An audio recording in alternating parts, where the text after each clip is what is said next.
杉田智和アジェルスチャンネル。こんにちは。アジルスこと杉田智和です。杉田智和ことアジルスでもあります。長いな挨拶。今回は偏ったジャンルとして扱うにはもったいない乙女の世界というのを特集したいと思います。僕は女性向け恋愛ゲームって言いたいんですよね。ただ女性向けっていうだけであって男が入ってきちゃいけない理由はないわけよ。かといってすっごいウェルカムですよバーって開けてるのも逆にみんなためらっちゃうみたいなんだ。なので適度に余白として来ても大丈夫なぐらいのスペースを開けておいてくれると僕は嬉しいですっていうのはいつもメーカーさんに伝えてることです。女性向け恋愛ゲームが原作でアニメになった時にヒロインを入れるか喋らせるか、あとゲームそのものにもヒロインのボイスを積むか積まないかっていうのが結構揉めるらしいんですけども、ドラマとして成立させるためには音声は必要だし目元が隠れてる必要なんかもないんだよ。だってドラマにしたいんだから。これを見てください。白鸚記っていうんですけど、僕はこの主人公でありヒロインの雪村千鶴が大使たちと一緒に幕末の動乱を生き抜いていく彼女の物語なんですよ、千鶴の。でそれを取り巻く新選組の人たちと白鸚記とは何ぞやっていう物語なんですね。僕はそれすごい面白くってハマったんですけども、やっぱドラマなんですよ。ストーリーがよくできてて劇場版が公開された時に見に行ったんですね。僕と祁答院誠先生以外映画館にいたの全員女性で正直居場所がなかったです。劇場版のその1本目の時に千景様が最初津田健さんの役がこう出てきた時に土方さんが千景様に蹴りをもらってなんかORZ みたいなポーズでゴロゴロゴロって転がった時にちょっと吹いちゃったのね、映画館にふっって笑っちゃったのね。その時の何やってんだお前はやろうっていう周りからの熱い熱視線が今もうトラウマ忘れられません。はい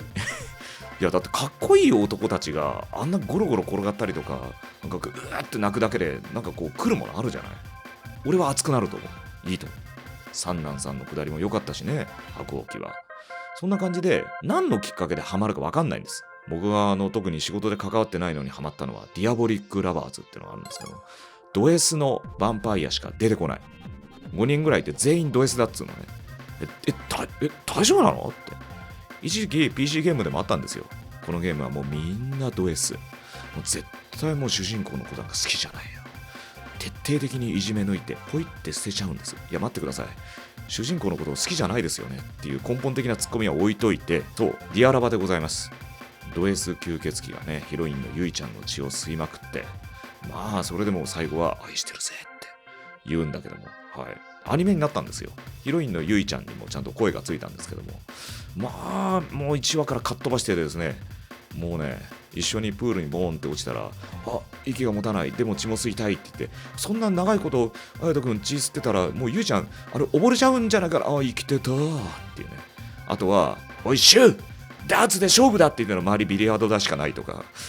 もう満載でそういうものが。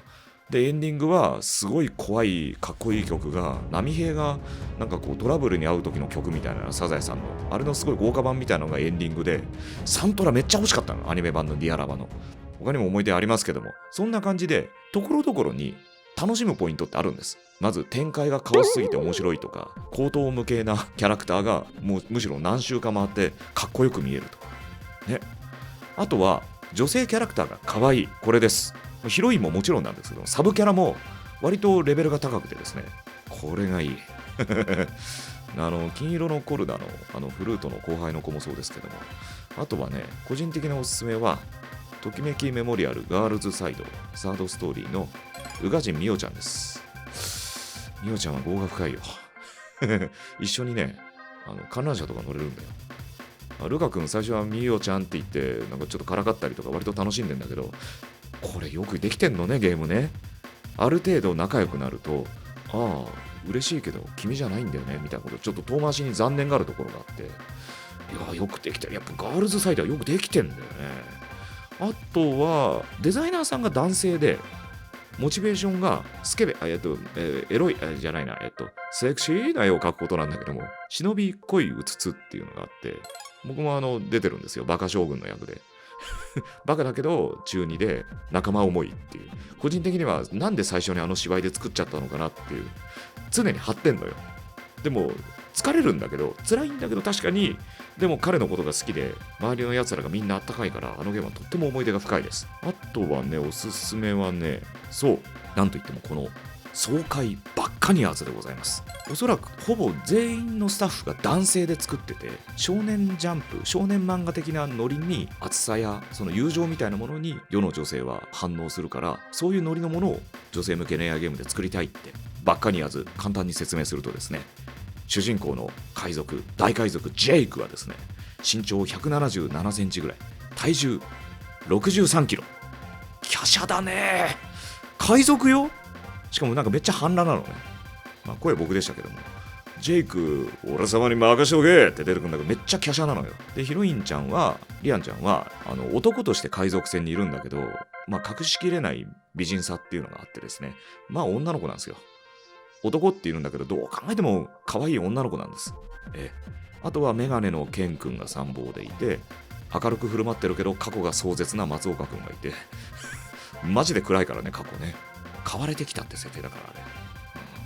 それを助けてジェイクの元にいるんだけど、まあ、そんな個性的な海賊団ではあるが、敵は海軍です。あとはサディアスって、もうかっこいいですよ名前が。サディアスっていうのが急に襲ってくるのね。でジェイクは宿命の敵だ、サディアスかかってこい、海軍もかかってこい、うおーお宝だ、うおー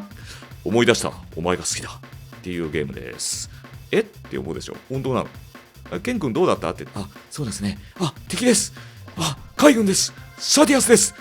お宝だ。好きですっていう流れでしたって。おい、待てって。で、なんかこう、小松美香子さん、当時K かなんかで共演してたんですけども、なんかかっこいい役も合うなっていうんで、猛烈っぽい声も出るし、いいんじゃないかみたいな感じで、現場で冗談で言ったら、その後 DLC で小松美香子さん数千ワード喋ったって言ってた。いや、言ってみるもんだね。あとは海賊、さっき言った通り華奢なやつしかいなくて、なんか足りないな。海賊っていうともっとなんかこう海賊帽をかぶってて、ひげがもじゃっとしてて、手がフックで声が石塚雲翔さんみたいな海賊がいりますよって言ったらその通りになったことだった。ヒロインのお父さんがなんか実は大海賊で、そのお宝を見つけるんだけど、娘との思い出みたいなものが一番の宝だって、いい話なんだよ。それがこう娘よみたいな感じで始まるから、いやーでもね、今むしろあのシーン見たいな。バッカニアーズおすすめでございます。散々ね、女性向けの話をしたんでね、バランスを取るために男の世界でバランスを取ろうと思います。男の世界ってなんだろうね。